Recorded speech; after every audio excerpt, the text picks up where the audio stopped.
Maheiroi Lup Taruki coordinator Jam Rosan MSK president na koi ki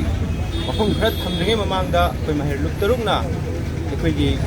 Ningol Chakouba mari leinana koi ki mayamna khangnariba Khwairamband Kwakeithel bazaar haina khungai mafam singda koi chalaga pot singi maman tangna yonbra amadi price list ketopra haidana koi yingsalani haibagi matungina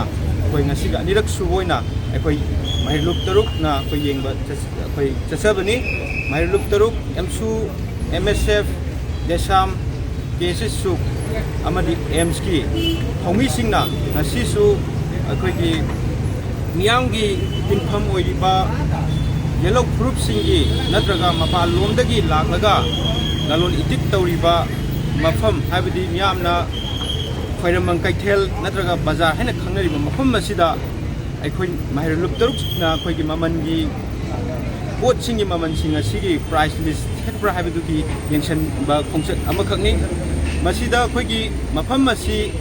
miyamgi yellow fruit singi tinpham oiriba punpham oiriba marketing amakhak oiriba mafam masida akhoi ki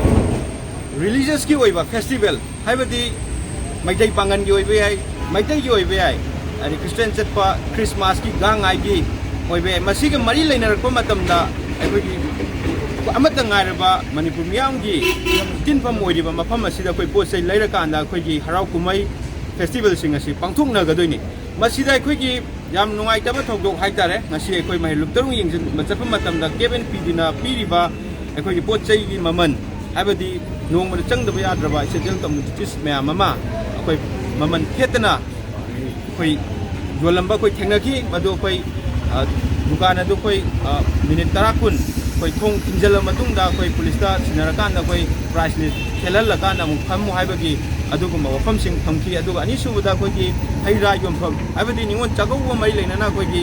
Ningol singna mapamna chapa matamda pugadawra haira sing asi yamna pibam chadaba koi ki maman sing chapchaba maman sing leitana yolamba thengnabadagi koi ki thomi Maheiroi Lup singi thomina koi dukan sing adu koi thongno san bagi mami do koi punamangna khangmina kre koi ki religious ki oiba himinariba group singi matam matamgi harau kumai amadi festival la ku matamda miyamna koi ki mafam amakhak oiriba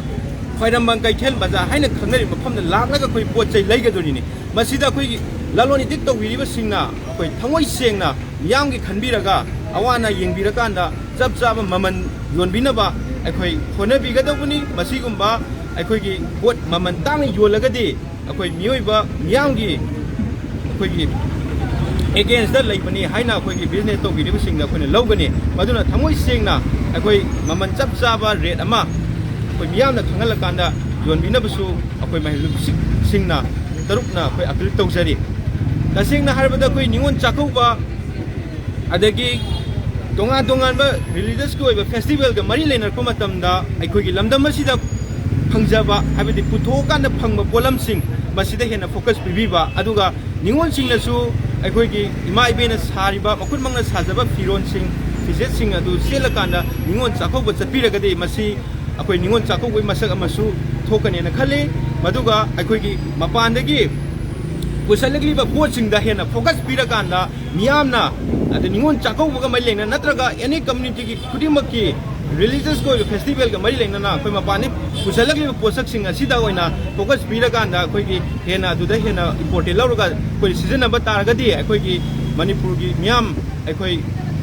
similon da mi pantang mai bu oigani koi ki kunai da phangjaba koi iramdam da phangjaba posak sing sina koi hena mapung phaba mo hen gadong ne aduga Manipur lengang na so donga ma community singi koi ki religious ko oiba yamna related oiba koi ki posak sing asi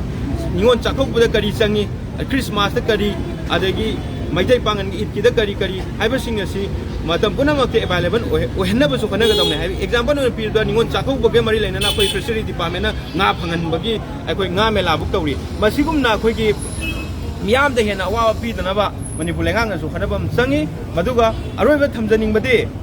koi ki karba tawiriba business tawiriba laloditik tawiriba singna thamoi singna leba ki khalak anda any community ki akoi related oiba akoi ki religious ka mari leina ba harau kumai ka mari leina ba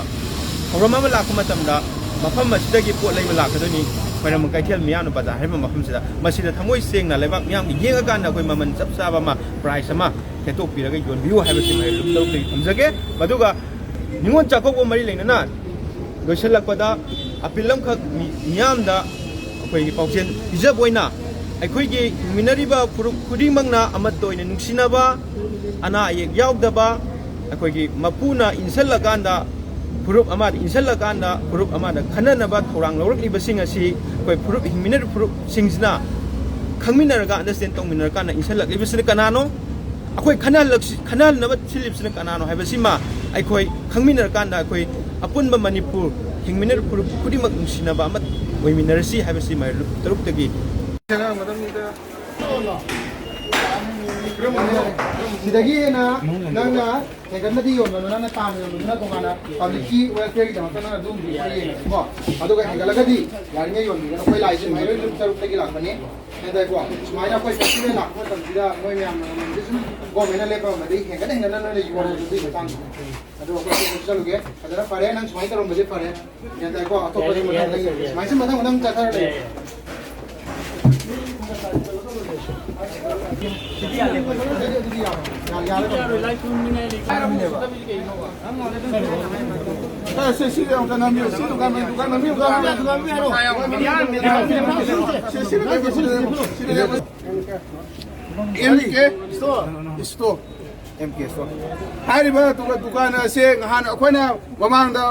Maheiroi Lup taruki apunba amana laksaraba matamda haitare aduga press release sida agor print thokpirama matamda thepiuna harama matunda hawa sadara haitare ngasiju press release asa thelam leitana ngasibauda yoning mamanda yondana osa sing asa masi thamamni haitare ngasi hausi makhoi tu kan se kari dause hausi kari ke sabai da to lui ka sabai da Sega nana chuwa wanyo megambi kumo de sanda ya dra bone printer ka maya mamanda se sena to ba sena no ko yo don hamba bra no condition ha na ko na hai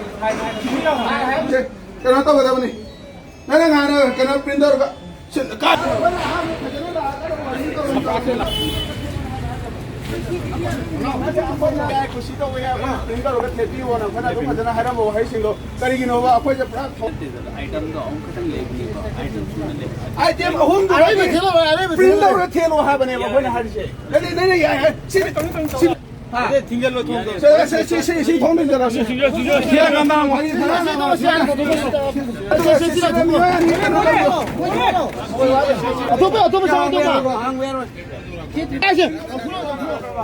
Narang ko ay dukan sa paito ba.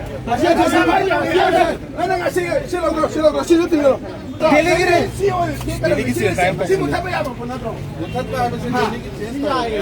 Ato ko di ay. Lagi thambe narang dukan sa paito. Ako na ka ano lang.